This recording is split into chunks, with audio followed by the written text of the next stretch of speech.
ఈ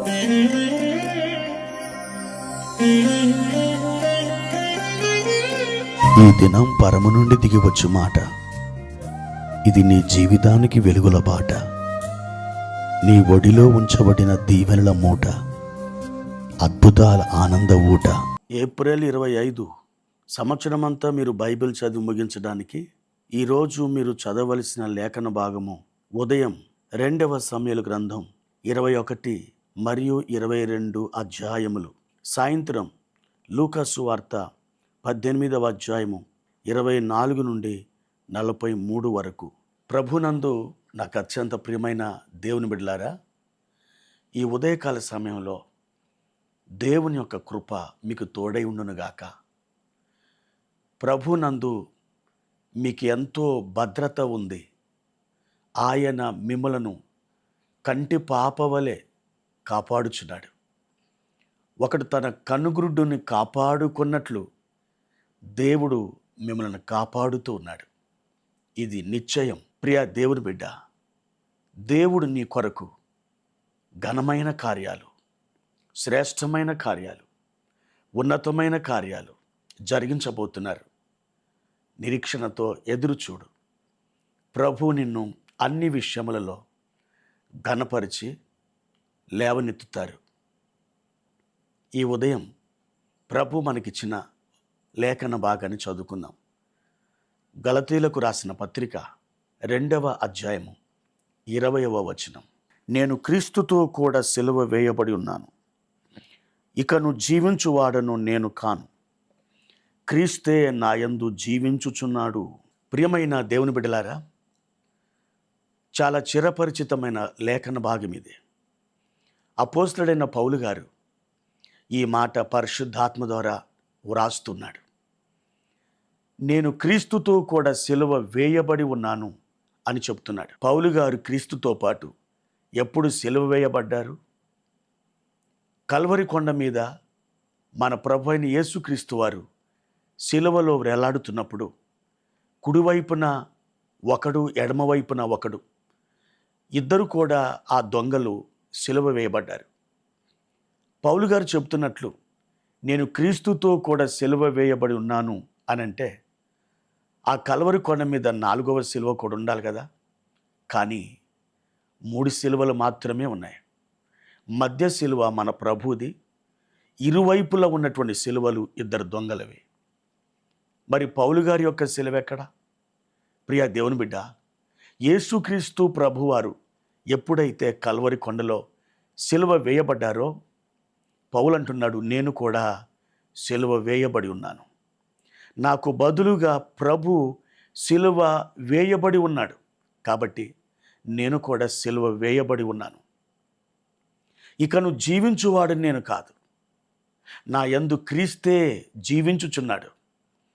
పౌలు అనబడినటువంటి నేను ఇక లేను, నాలో ప్రభు జీవించుచున్నాడు. నాలో ప్రభు ఉనికి కలిగి ఉన్నాడు.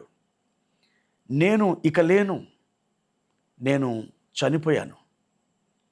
మరి మీరు చనిపోతే మీరు ఎలా నడుస్తున్నారు, ఎలా చూస్తున్నారు, ఎలా ఆలోచిస్తున్నారు, మీరు ఎలా ప్రణాళికలు కలిగి ఉంటున్నారు? పౌలు అంటున్నాడు, అదంతా నాలో ఉన్నటువంటి ప్రభువే చేస్తున్నాడు. పౌలు గారి యొక్క అనుభవం దేవుని బిడ్డలారా ఇదైతే మన యొక్క అనుభవం కూడా ఇదే. మనం కూడా యేసుక్రీస్తుతో పాటు సిలువ వేయబడున్నాం. మనం చనిపోయినాం. ఇప్పుడు మనలో క్రీస్తు జీవించుచున్నాడు. మన సొంత బలముతో, సొంత శక్తితో మనం ప్రభు కొరకు ఎన్నడూ జీవించలేం. అలాగే ఎన్నోసార్లు నేను ప్రయత్నం చేశాను. దేవుని కొరకు జీవించాలి, నా ప్రభు కొరకు ప్రాణం పెట్టాలి, నా ప్రభు కొరకు ముందుకు సాగి వెళ్ళాలి. లేచిన నా ప్రభు, కూర్చున్న నా ప్రభు, ఆ విధంగా నా జీవితం ఉండాలని కోరుకున్నాను. అపజయం పాలైపోయాను, ఓటమి పాలైపోయాను. ప్రియ దేవుని బిడ్డలారా, ఎందుకో తెలుసా? ఒక వ్యక్తి తనంతట తాను దేవుని కొరకు ఎన్నడూ జీవించలేడు. యేసు ప్రభువుని తన హృదయంలో కలిగి ఉన్నటువంటి ప్రతి వ్యక్తి క్రీస్తు అతనిలో జీవించుచుండుటను బట్టి అతడు దేవుని కొరకు జీవిస్తాడు. యేసు ప్రభు మీలో ఉన్నాడని మీకు తెలుసా? ఒకవేళ యేసు ప్రభు మీలో ఉన్నాడని మీరు ఎరిగినట్లయితే ఆ క్రీస్తే మీలో తన జీవితం మీ ద్వారా జీవిస్తూ ఉంటాడు. అప్పుడు ఈ లోకానికి మీరు జీవిస్తున్నటువంటి జీవితం చాలా డిఫరెంట్గా కనబడుతుంది. ఇంతకు ముందున్నటువంటి మనిషి వేరు, ఇప్పుడు జీవిస్తున్న వ్యక్తి వేరు అని ఇట్టే మిమ్మల్ని చూచిన వారు గుర్తిస్తారు, ఆశ్చర్యపోతారు. ప్రియ దేవుని బిడ్డ, యేసు ప్రభు నీలో ఉన్నాడనే ఒక ఒప్పుకోలుతో ప్రతిదినం మీరు జీవించండి.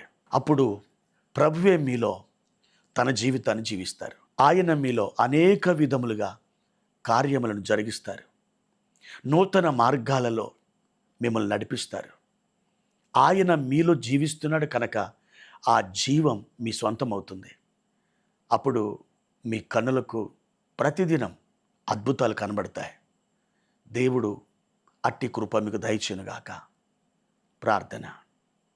ప్రేమ కలిగిన తండ్రి, మహోన్నతుడా, మీ ఘనమైన నామానికి స్తోత్రాలు. నీవు మాలో జీవించుచున్నావు కనుక ప్రభువా, ఈ లోకానికి మేము జీవిస్తున్న జీవితం అది మా సొంత జీవితం కాదు, కానీ మీ యొక్క జీవితమే కనిపిస్తూ ఉంది.